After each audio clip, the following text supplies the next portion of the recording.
नमस्कार विद्यार्थी मित्रांनो, VJS ई स्टडी या यूट्यूब चॅनलवरती आपलं स्वागत आहे. आपण इंडियन पॉलिटी म्हणजेच भारतीय राज्यव्यवस्थेची व्हिडिओ सिरीज सुरू केलेली आहे आणि त्याच्यातलं लेक्चर नंबर 2 आहे. आणि आज जे आहे तर आपण घटना निर्मितीची प्रक्रिया जाणून घेण्याचा प्रयत्न करणार आहोत. नक्की घटनेचं कामकाज कसं चाललं, किती समित्या होत्या, कधीपासून ही मागणी पुढे आली, नंतर वेगवेगळी कार्य असतील, ज्या महत्त्वाच्या समिती होत्या त्याच्यातली अजून एक महत्त्वाची समिती होती मसुदा समिती. मग घटना निर्मितीची संरचना कशी होती, घटना समितीची संरचना कशी होती, याशिवाय किती खर्च आला, काही स्टॅटिस्टिकल डाटा, याशिवाय घटना समितीने मांडण्यात दिलेल्या काही गोष्टी, याशिवाय घटना समितीतील काही महत्त्वाच्या समित्या, या सर्व गोष्टी आज आपण या व्हिडिओमधून डिस्कस करण्याचा प्रयत्न करणार आहोत.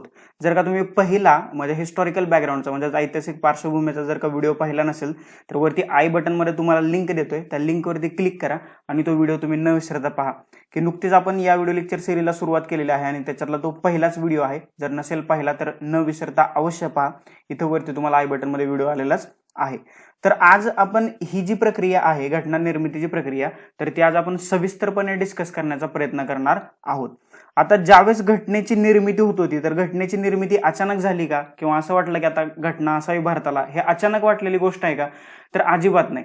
म्हणजे अगदी डिसेंबर 1934 पासून, ओके, इथं तुम्हाला दिसेलच डिसेंबर 1934 पासून आपण या म्हणजे ही घटना समितीची किंवा घटना सभेची एक ही झाली म्हणायचं, त्याला सुरुवात झाली असं आपल्याला म्हणता येईल.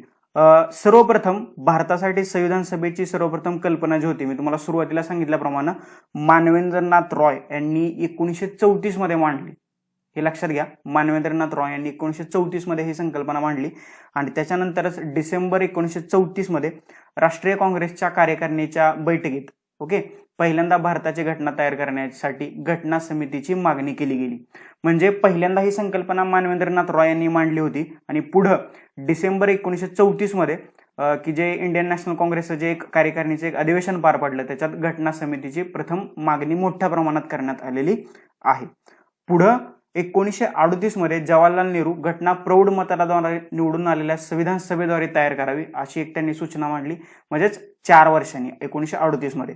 1940 मध्ये लॉर्ड लिनलिथगो, याची माहिती आहे तुम्हाला, ऑगस्ट ऑफर आली, यांनी घटना भारतीयांनी तयार करावी असं या ऑगस्ट ऑफर मध्ये मांडलं. आणि ही जी ऑगस्ट ऑफर होती तर ती आली होती 1940 मध्ये आणि ही कोणी आणली होती, लॉर्ड लिनलिथगो यांनी. या ऑगस्ट ऑफर मध्ये काय म्हटलं, घटना म्हणजे भारतासाठी जे कॉन्स्टिट्यूशन असेल, भारतासाठी जे संविधान असेल तर ते भारतीयांनी तयार करावं असं एक तत्व किंवा असा एक प्रस्ताव त्याने आपल्या ऑगस्ट ऑफर मध्ये मांडलेला आपल्याला दिसतो. पुढे आलं 1942 म्हणजेच 2 वर्षानं सर स्टॅफर्ड क्रिप्स, आपण त्याला काय म्हणतो, क्रिप्स मिशन भारतामध्ये आलं आणि तरतुदीमध्ये भारताची घटना पूर्णतः भारतीयांनी तयार करावी अशी घोषणा क्रिप्स मिशन मध्ये सर स्टॅफर्ड क्रिप्स यांनी केलेली आहे. आणि वर जे लिनलिथगोनी जी एक हा मांडला होता, एक तत्व मांडलं होतं की घटना भारतीयांनी तयार करावी, तर या तत्वाला सर स्टॅफर्ड क्रिप्स म्हणजे क्रिप्स मिशनने आपल्याला या तत्वाला मान्यता दिलेली दिसते, किंवा हे तत्व जे आहे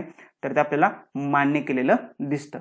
पुढे 4 वर्षांनी मे 1946 मध्ये कॅबिनेट मिशन प्लॅन आला भारतात, किंवा कॅबिनेट मिशन प्लॅन आलं. संविधान सभेच्या निर्मितीची तरतूद याच्यामधून आपल्याला केल्याचे दिसते आणि कॅबिनेट मिशन प्लॅनला आपण त्रिमंत्री योजना या नावाने सुद्धा ओळखतो. तर ही जी थोडीशी काय म्हणतो आपण त्याला डेडलाईन आहे, ओके, 1934 पासून ते मे 1946 पर्यंत, हे थोडंसं लक्षात ठेवा. कारण कदाचित प्रश्न तुम्हाला असे याच्यावरतीच विचारले जातील की कधी कोण आलं, कधी कोणी कशाला मान्यता दिली, तर हे थोडंसं लक्षात ठेवा, हे खूप महत्वाचं आहे. तर हा समजलं तुम्हाला, 1934 पासून मे 1946 पर्यंत संविधान सभेची मागणी हळूहळू कशी होत गेली आणि संविधान सभेची निर्मिती कशी झाली, तर हे मी तुम्हाला थोडक्यात सांगण्याचा प्रयत्न केलेला आहे. आता सर्वात महत्वाचा भाग येतो की संविधान सभा आता ही कशी तयार झाली किंवा याची निर्मिती कशी झालेली आहे. ही गोष्ट खूप महत्वाची आहे, याच्याबद्दल आपल्याला डिटेलमध्ये पाहायचं आहे. एक्झाम ओरिएंटेड आपण फक्त डिस्कस करण्याचा आपण याच्यामध्ये प्रयत्न करूया, जास्त फापट पसारा नको घ्यायला. आलं लक्षात? तर संविधान सभेची निर्मिती व रचना ही कशी झाली, तर तुम्हाला पॉईंट नंबर 2 इथं मी अंडरलाईन करतोय. संविधान सभेत एकूण 389 सदस्य होते, त्याच्यापैकी 292 सदस्य हे होते ब्रिटिश प्रांताकडून, 292 सदस्य ब्रिटिश प्रांताकडून, 4 सदस्य चीफ कमिशनर प्रांताकडून आणि 93 सदस्य जे होते ते भारतीय संस्थानिकांचे प्रतिनिधी असल्याचं आपल्याला दिसतं. आलं लक्षात? ही सर्वात महत्वाची गोष्ट आहे. सदस्यांच्या निवडणुका ज्या होत्या तर या निवडणुका 1935च्या कायद्यानुसार निर्माण झालेल्या प्रांतिक सरकारकडून किंवा कायदेमंडळाकडून अप्रत्यक्षपणे एकल संक्रमणीय मताद्वारे प्रमाणशीर प्रतिनिधित्वाच्या पद्धतीने केले गेल्या. म्हणजेच प्रौढ प्रतिनिधित्व किंवा प्रौढ मतदानाच्या अधिकारीवरती या निवडणुका झाल्या नाहीत. 1935च्या कायद्यानुसार कर, मालमत्ता, शिक्षण या आधारावर मतदानाचा अधिकार जो आहे तर तो देण्यात आलेला होता.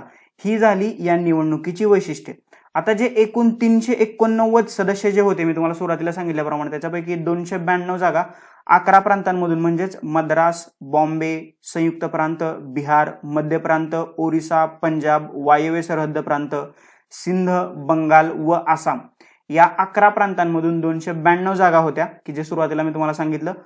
तर 4 चीफ कमिशनर मध्ये दिल्ली, अजमेर, मारवाड, कुर्ग व ब्रिटिश बलुचिस्तान यामधून 4 जागा होत्या. तर 93 जागा या रिक्त होत्या. म्हणजे त्या भारतीय संस्थानिकांचे प्रतिनिधी या 93 जागावरून येणार होते. महात्मा गांधी, राम मनोहर लोहिया, जयप्रकाश नारायण, आचार्य नरेंद्र देव या महत्वाच्या नेत्यांच्या घटना समितीमध्ये समावेश नव्हता. याच्यावरती ऑलरेडी आयोगाने प्रश्न विचारलेला आहे की महात्मा गांधींचा घटना समितीमध्ये किंवा संविधान सभेमध्ये समावेश होता का? तर याचं ऍब्सोल्युटली उत्तर आहे नो. महात्मा गांधींबरोबर कोणाकोणाचा समावेश नव्हता तर राम मनोहर लोहिया, JP नारायण म्हणजे जयप्रकाश नारायण आणि आचार्य नरेंद्र देव हे तत्कालीन 4 महत्वाचे व्यक्ती होते. परंतु या 4च्या महत्वाच्या व्यक्तींचा समावेश संविधान सभेमध्ये नव्हता. घटना समितीच्या निवडणुकीच्या निकालानुसार म्हणजे जुलै ऑगस्ट 1946 मध्ये निवडणुका झाल्या आणि निकाल आला तर ब्रिटिश प्रांतांच्या 296 जागांसाठी हा जो होता तर तो 296 जागा म्हणजे समजलं तुम्हाला. या 292 म्हणजे इथं दिसतं तुम्हाला या 292 प्लस या 4 या 296 जागांचा इथं निकाल आलेला दिसतो. तर 208 जागा काँग्रेसने जिंकल्या, 73 जागा मुस्लिम लीगने जिंकल्या, 7 जागा इतर पक्षाने जिंकल्या आणि 8 जागा अपक्षांनी जिंकलेल्या आहेत. मी तुम्हाला त्याचं थोडक्यात हे सांगतो. काँग्रेसने 208, मुस्लिम लीगने 73, अपक्ष 8, तसेच युनियनिस्ट पक्ष, युनियनिस्ट मुस्लिम, साम्यवादी पक्ष, युनियनिस्ट अनुसूचित जाती आणि कृषक प्रजापक्ष, अनुसूचित जाती फेडरेशन, शीख बिगर काँग्रेस यांनी प्रत्येकी 1 जागा जिंकलेली आहे. तर अशा 7 जागा इतर पक्षांना मिळाल्या आणि 8 जागा ज्या आहेत तर त्या अपक्षांनी जिंकलेल्या आहेत. आता मी तुम्हाला सुरुवातीला सांगितल्याप्रमाणे ह्या ज्या निवडणुकीचे जर का वैशिष्ट्य सांगायचं झालं तर 1935च्या कायद्याने निर्मित प्रांतिक कायदेमंडळाच्या सदस्याकरता ही निवड झाली आणि याचं जे प्रमाण होतं तर ते 10 लाख लोकसंख्येमागे 1 प्रतिनिधी असं प्रमाण ठेवलेलं होतं. याच्यावरती सुद्धा प्रश्न आयोगाने विचारलेला आहे की पहिल्या निवडणुकीच्या वेळेस तर लोकसंख्येच्या प्रमाणाच्या अनुसार किती प्रतिनिधी होते तर 10 लाख लोकसंख्येमागे 1 प्रतिनिधी होता. निवडणुका अप्रत्यक्षपणे एकल संक्रमणीय मताद्वारे प्रमाणशीर प्रतिनिधित्वाच्या पद्धतीद्वारे पार पडल्या. म्हणजे इथं प्रौढ मतदानाचं जे तत्व होतं तर ते अवलंबण्यात आलं नव्हतं. हे तुम्ही डोक्यात फिट करून घ्या. म्हणजे निवडणुका म्हटल्याबरोबर आपल्या डोळ्यासमोर एकच गोष्ट येते की प्रौढ मतदान, पण इथं प्रौढ मतदानानं ही जी निवडणूक आहे तर ती पार पडली नव्हती. ही जी निवडणूक होती तर अप्रत्यक्षपणे एकल संक्रमणीय मताद्वारे प्रमाणशीर प्रतिनिधित्वाच्या पद्धतीने ही जी निवडणूक आहे तर ती पार पडलेली होती. तर तुम्हाला 2 गोष्टी तर क्लिअर केल्या पहिल्या स्लाइडमध्ये. संविधान सभेची मागणी आणि संविधान सभा त्याची निर्मिती आणि रचना कशी झालेली आहे. ओके, 93 सदस्य जे होते तर ते भारतीय संस्थानिकांचे प्रतिनिधी होते. त्याच्यामुळे निवडणुकीचा जो रिझल्ट आला तर तो होता 296 जागांसाठी. म्हणजे 292 ब्रिटिश प्रांतांच्या आणि 4 सदस्य चीफ कमिशनर प्रांतांकडून आणि त्याच्या जिंकलेल्या जागा तुम्हाला इथे दिसत आहेत. याच्यावरती प्रश्न विचारला की काँग्रेसने जागा किती जिंकल्या किंवा मुस्लिम लीगने जागा किती जिंकल्या. हा कॉलम थोडासा महत्वाचा आहे. समजलं? चला जाऊया पुढं. नेक्स्ट आहे आता कामकाज. ही सर्वात महत्वाची गोष्ट आहे की कामकाज किती दिवस चाललं, कसं चाललं, कारण याच्यावरती बऱ्याच वेळेला प्रश्न विचारलेले आहेत. आलं लक्षात? आता घटना समितीच्या रचनेत काही बदल सुद्धा केले गेलेले होते. आता इथं थोडंसं मागवूया आपण. आता ही जी घटना सभा निर्माण झाली किंवा घटना समिती निर्माण झाली तर याच्या रचनेत थोडेसे बदल सुद्धा आपल्याला केल्याचे दिसतं. एप्रिल 1947 पर्यंत बडोदा, बिकानेर, जयपूर, पटियाला, उदयपूर व रेवा हे संस्थानिक संविधान सभेत सहभागी झाले. जून 1947 नंतर मुस्लिम लीग व बऱ्याचशा संस्थानिकांचा संविधान सभेत सहभाग झाला. भारतीय स्वातंत्र्याचा कायदा 1947 अन्वये पुढील बदल करण्यात आले. संविधान सभा पूर्ण सार्वभौम, त्यामुळे संविधान सभेला कायदेमंडळाचा दर्जा प्राप्त झाला. संविधान सभेला पुढील 2 कार्य करावायची होती. आपण ते पुढे पाहणारच आहोत. म्हणजे नंतर हळूहळू थोडेसे जे चेंजेस आहेत तर ते चेंजेस सुद्धा आपल्याला संविधान सभेत झाल्याचं आपल्याला दिसून येतं. आता सर्वात महत्त्वाचा घटक येतो की कामकाज. याचं कामकाज कसं चाललं किंवा नक्की ही संविधान सभा संसद म्हणून सुद्धा काम करत होती, तर ते एकंदरीतपणे हे कामकाज कसं चाललं म्हणजे ही संविधान सभा किंवा संविधान सभा कशी वर्क करत होती. ओके, 9 डिसेंबर 1946 संविधान सभेची पहिली बैठक पार पडली. याला 211 सदस्य उपस्थित होते, कारण मुस्लिम लीगने या पहिल्या बैठकीवरती बहिष्कार टाकला होता. इथं तुम्हाला लिहिलेलं दिसतंय मुस्लिम लीग अनुपस्थित होते, म्हणजेच त्यांनी या पहिल्या बैठकीवरती बहिष्कार टाकलेला होता. आलं लक्षात. आणि त्याच्यामुळे 211 सदस्य, 211 इथं मी डिजिट दिलाय तुम्हाला. हे शेवटी आपण तुम्हाला मी टाइमलाईन देतोय, कधी कुठं काय झालं तर ते शेवटच्या स्लाइडमध्ये आपण पाहूया. तर 9 डिसेंबर 1946 संविधान सभेची पहिली बैठक, 211 सदस्य जे होते तर उपस्थित राहिलेले आहेत. आणि याच पहिल्या बैठकीत ज्येष्ठ सदस्य डॉक्टर सच्चिदानंद सिन्हा संविधान सभेचे तात्पुरते अध्यक्ष म्हणून त्यांची निवड करण्यात आलेली आहे. आणि सच्चिदानंद सिन्हा यांची जी तात्पुरते अध्यक्ष म्हणून निवड केली, यावेळी जी प्रक्रिया अवलंबलेली होती तर ती होती फ्रान्सच्या ज्येष्ठतम प्रथेनुसार. म्हणजे फ्रान्समध्ये असंच केलं जातं की जो ज्येष्ठ सदस्य आहे तर त्याचे अध्यक्ष म्हणून निवड केली जाते. आणि फ्रान्सच्या पद्धतीनुसार डॉक्टर सच्चिदानंद सिन्हा हे संविधान सभेचे तात्पुरते अध्यक्ष म्हणून निवड करण्यात आलेली आहे. आलं लक्षात. याच्यानंतर पुढे 11 डिसेंबर 1946 ला काय काय झालं पाहूया. डॉक्टर राजेंद्र प्रसाद संविधान सभेच्या अध्यक्षपदी निवड, एच.सी. मुखर्जी संविधान सभेच्या उपाध्यक्षपदी निवड आणि सर बी.एन. राव कायदेशीर घटनात्मक सल्लागार म्हणून या 3 नेमणुका आपल्याला झाल्याचं दिसतं. आलं लक्षात. याशिवाय के संतनाम यांच्या सूचनेनुसार घटनेच्या कलम 40 मध्ये ग्रामपंचायत विषयक तत्व समाविष्ट करण्यात आलं. 13 डिसेंबर 1946 जवाहरलाल नेहरू यांनी संविधान सभेत उद्देशपत्रिका मांडली आणि 22 जानेवारी 1947 रोजी सभेने त्याचा स्वीकार केलेला आहे. उद्देशपत्रिका कधी मांडली पंडित नेहरूंनी, याच्यावरती थोडंसं कन्फ्युजन होतंय. उद्देशपत्रिका मांडली 13 डिसेंबर 1946 ला आणि 22 जानेवारी म्हणजे जवळजवळ 1 महिन्यानी संविधान सभेने त्याचा स्वीकार केलेला आहे. आलं लक्षात. ही गोष्ट खूप महत्वाची आहे. यानंतर 25 नोव्हेंबर 1949 रोजी शेवटच्या भाषणात डॉक्टर आंबेडकरांनी घटनेच्या यशस्वीसाठी 3 अटी प्रमाणभूत केल्या. त्याच्यामध्ये घटनाबाह्य मार्गाचा त्याग करावा, विभूतिपूजा सोडावी, राजकीय लोकशाही सोबतच सामाजिक व आर्थिक लोकशाही प्रस्थापित करावी. या 3 अटी ज्या आहेत तर संविधान सभेचे म्हणजे त्याच्यातली एक महत्वाची काय म्हणतो आपण त्याला समिती होती, मसुदा समितीचे अध्यक्ष डॉक्टर बाबासाहेब आंबेडकर, त्यांनी या 3 अटी मांडलेल्या आहेत. पुढे आपण शेवटी ही टाइमलाईन पाहूयाच. आता हे झालं घटना समितीचं कामकाज. आता सर्वात महत्वाचा भाग आहे की घटना समितीचं कार्य कसं चाललं. हे कार्य खूप महत्वाचं आहे.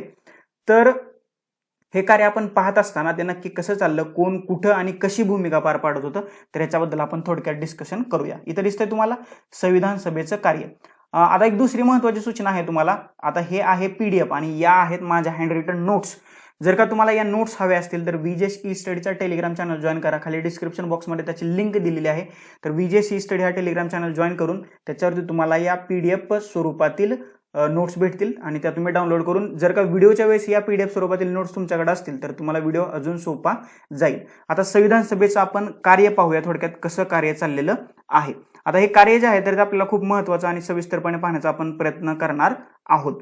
तर संविधान सभेला पूर्ण सार्वभौम केलं, तिला कायदेमंडळाचा दर्जा प्राप्त झाला आणि स्वतंत्र भारताचं पहिलं कायदेमंडळ म्हणजेच संविधान सभा काम करायला लागली. आता ही कामे काय होती, घटना निर्मितीचं काम होतं. तर त्यावेळेस अध्यक्ष होते डॉक्टर राजेंद्र प्रसाद आणि ज्यावेळेस कायदे निर्मिती केली जायची तर त्यावेळेस अध्यक्ष होते जी.व्ही. मावळणकर. आणि जी.व्ही. मावळणकर यांची जी निवड होती अध्यक्षपदी झालेली तर ती झाली होती 17 नोव्हेंबर 1947 रोजी त्यांची निवड झालेली होती. 26 जानेवारी 1950 ते मार्च 1952 पर्यंत संविधान सभेने तात्पुरती संसद म्हणूनच फक्त काम केलेलं आहे. म्हणजे 1950च्या अगोदर संविधान सभा घटना निर्मितीसाठी आणि कायदे निर्मितीसाठी वेगवेगळं काम करत होती, परंतु संविधान इथे लागू झालं आणि 26 नोव्हेंबर 1950 ते मार्च 1952 म्हणजे जवळजवळ 2 वर्ष संविधान सभेने फक्त आणि फक्त तात्पुरती संसद म्हणूनच काम केलेलं आहे. इथं गुगली आहे आणि प्रश्न तुम्हाला जर का विचारला तर ते याच पॉइंटवरती प्रश्न विचारतील.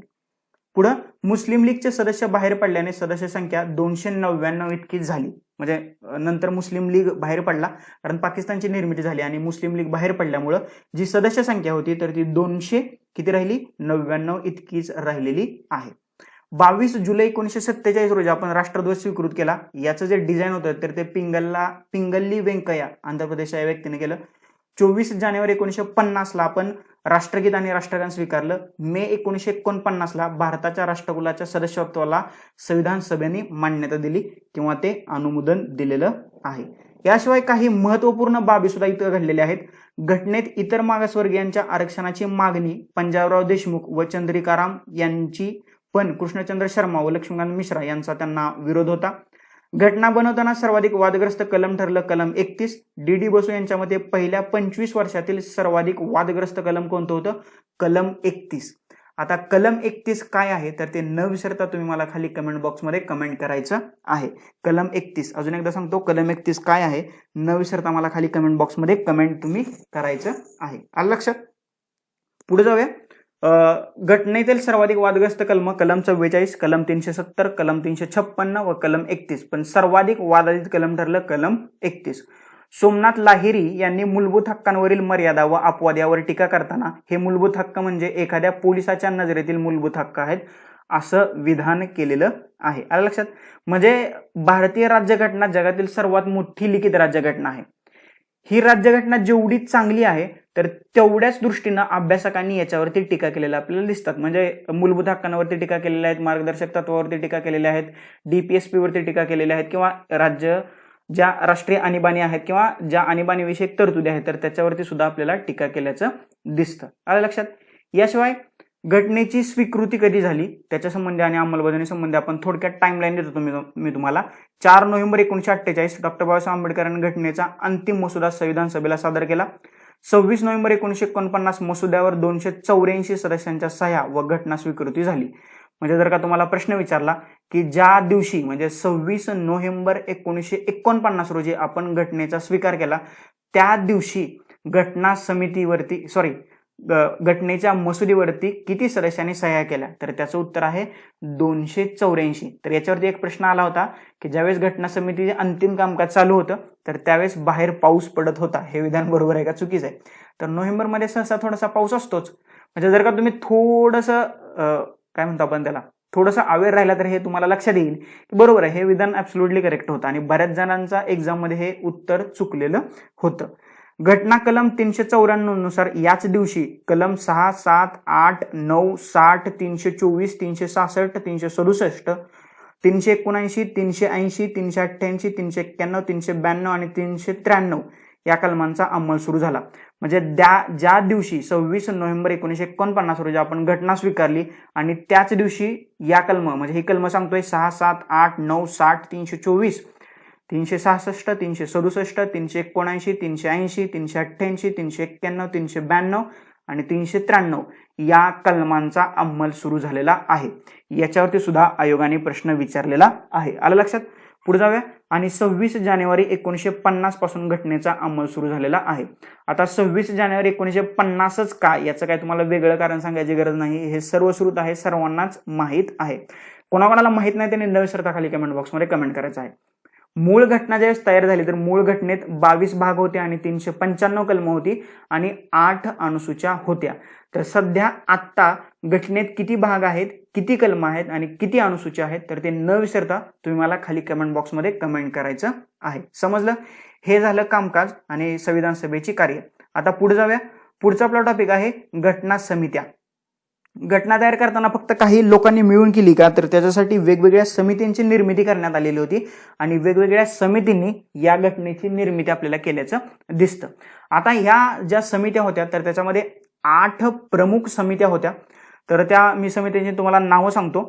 मसुदा समिती डॉक्टर BR आंबेडकर, संघराज्य अधिकार समिती पंडित नेहरू, संघराज्य घटना समिती सरदार पटेल, मूलभूत हक्क व अल्पसंख्याक विषयक सल्लागार समिती सरदार पटेल, मूलभूत हक्क उपसमिती JB कृपलानी, अल्पसंख्याक उपसमिती HC मुखर्जी, कार्यपद्धती नियम समिती डॉक्टर राजेंद्र प्रसाद, राज्यांशी चर्चा समिती पंडित नेहरू, सुकाणू समिती डॉक्टर KM मुन्शी, घटनेचा मसुदा परीक्षण समिती पंडित नेहरू, गृह समिती पट्टाभी सीतारामय्या, भाषावार प्रांतांसंबंधी समिती SK दार, राष्ट्रध्वजासंबंधी समिती आणि वित्त व कर्मचारी समिती डॉक्टर राजेंद्र प्रसाद, वृत्तपत्र कक्ष समिती उषा नाथ सेन, कार्याविषयी समिती ग वा मावळणकर, नागरिकत्व समिती एस वरदाचारी, आर्थिक तरतूदविषयक समिती नलिनी रंजन सरकार, सर्वोच्च न्यायालयाबाबत समिती एस वरदाचारी आणि कामकाज क्रम समिती डॉक्टर के एम मुन्शी. तर अशा काही महत्वाच्या समिती होत्या, त्याच्यातल्या 8 महत्वाच्या समिती आणि इतर महत्वाच्या समित्या तुम्हाला सांगितलेल्या आहेत. प्रश्न जर का याच्यावरती आला तर प्रश्न असा येईल की या समितीचे अध्यक्ष कोण होते.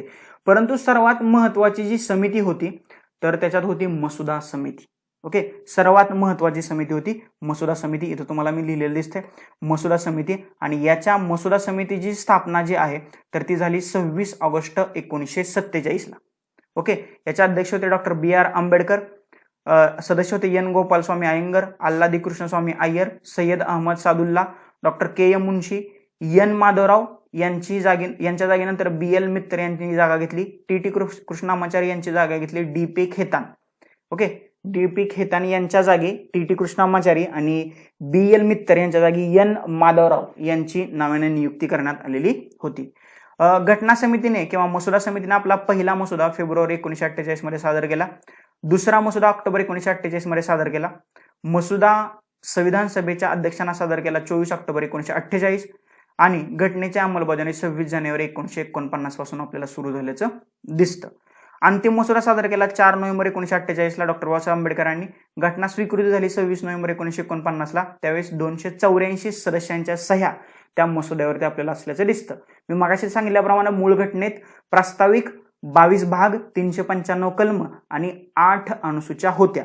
तुम्हाला गुगली म्हणून असाही प्रश्न विचारला जाईल की ज्यावेळेस आपण घटना स्वीकारली किंवा मूळ घटनेत प्रास्ताविक म्हणजेच प्रियांबल म्हणजेच सरनामा होता की नव्हता, तर तुम्ही उत्तर त्याचं काय लिहायचंय तर घटनेत सरनामा होता. आलं लक्षात? ही गोष्ट खूप महत्वाची आहे. तर मसुदा समित्या आणि इतर ज्या 13 महत्वाच्या समित्या होत्या तर त्याची मी तुम्हाला इथं माहिती दिलेली आहे. जर का तुम्हाला काही समजलं नसेल तर खाली कमेंट बॉक्समध्ये कमेंट करा, नक्कीच तुमच्या प्रश्नांचं निरसन करण्याचा मी प्रयत्न करेन. पुढे जाऊया. आता आकडेवारी आपण पाहूया. ही गोष्ट जरा थोडीशी महत्वाची आहे कारण याच्यावरती आयोगाने बऱ्याच वेळेला प्रश्न विचारलेले आहेत आणि त्याच्याबद्दल आपण थोडक्यात काय करू डिस्कस करण्याचा प्रयत्न करायचा आहे. मसुदा समितीचं कामकाज चाललं 141 दिवस. घटना निर्मितीचा एकूण खर्च आला 64 लाख. एकूण कालावधी लागला 2 वर्ष 11 महिने 18 दिवस. संविधान सभेची एकूण सत्र म्हणजे संविधान सभा जी होती तर एकूण सत्र किंवा एकूण मीटिंग झाल्या 11. ओके, आलं लक्षात? 11 अधिवेशने झाली, त्याच्यामध्ये 2 वर्ष 11 महिने 18 दिवस कामकाज चाललं. घटना समितीत एकूण 389 सदस्य होते. ब्रिटिश भारताचे 296 जागा आणि संस्थानांसाठी 93 जागा होत्या. 9 डिसेंबर 1946 घटना समितीची पहिली बैठक. लीगचा बहिष्कार, त्यामुळे 211 सदस्य उपस्थित. 60 देशांच्या घटनांचा अभ्यास करून घटनेची निर्मिती झाली. घटनेच्या मसुद्यावर 114 दिवस विचार विनिमय चाललेला आपल्याला दिसतो. ही गोष्ट खूप महत्वाची आहे. घटना निर्मितीसाठी 64 लाख रुपये खर्च आला. एकूण 21 समित्यामधून काम झालं, पैकी 8 मुख्य तर 13 दुय्यम समित्या होत्या. मसुदा समितीची स्थापना 29 ऑगस्ट 1947 ला झाली आणि याचं एकूण कामकाज इथं मी लिहिलंय तुम्हाला 141 दिवस मसुदा समितीचं कामकाज चाललेलं आहे. याशिवाय इतर काही महत्वाची माहिती. घटना समितीची निशाणी किंवा चिन्ह होतं हत्ती, एलिफंट. आलं लक्षात? घटना समितीचे सचिव होती HVR अय्यंगर. भारतीय राज्यघटनेचा मूळ मसुद्याचं लेखन केलं आहे प्रेम बिहारी रायजादा आणि नक्षीकाम केले बिहोर राम मनोहर सिन्हा. आलं लक्षात? आता ज्यावेळेस एवढी मोठी आणि एवढी चांगली घटना तयार होत होती तर त्यावेळेस घटना समितीवर काही टीकाही होत होत्या. आलं लक्षात? याच्याविषयी मी अपडेट केलेला आहे VJS E-स्टडीच्या टेलिग्राम चॅनलवरती, तर न विसरता तो टेलिग्राम चॅनल पहा.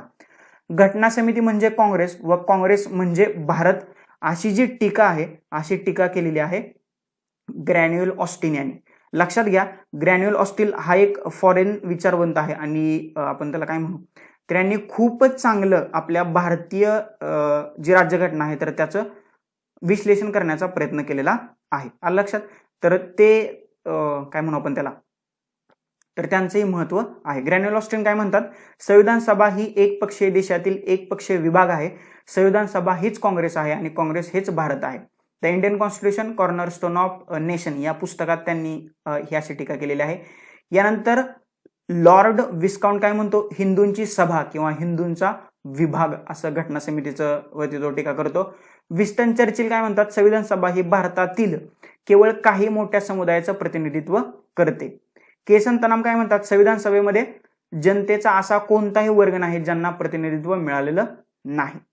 एम आर जयकर काय म्हणतात, संविधान सभा ही एक सार्वभौम संस्था नसून तसेच शक्ती, मूलभूत सिद्धांत आणि प्रक्रिया दोन्ही दृष्टीने मर्यादित आहे असं म्हणतात एम आर जयकर.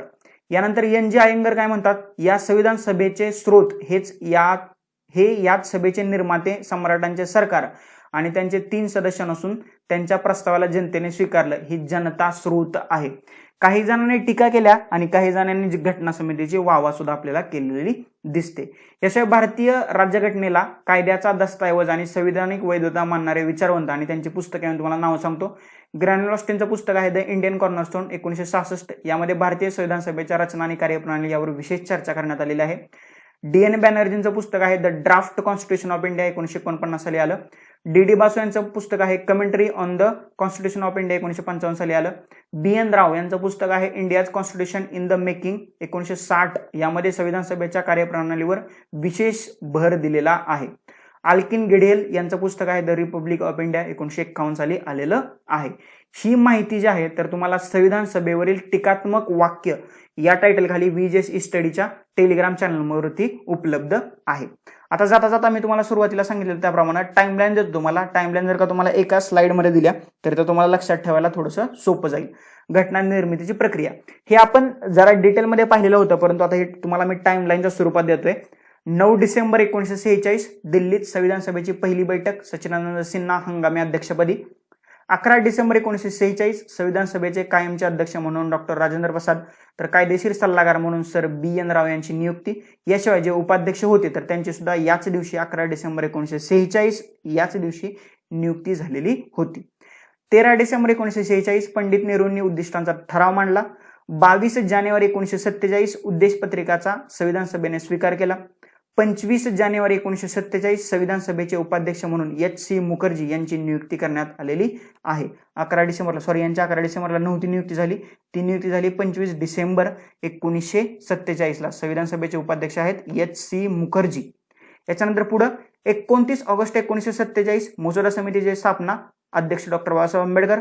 26 नोव्हेंबर 1949 संविधान सभेने संविधान स्वीकारलं आणि 26 जानेवारी 1950 संविधानाची प्रत्यक्ष अंमलबजावणी सुरू झालेली आहे.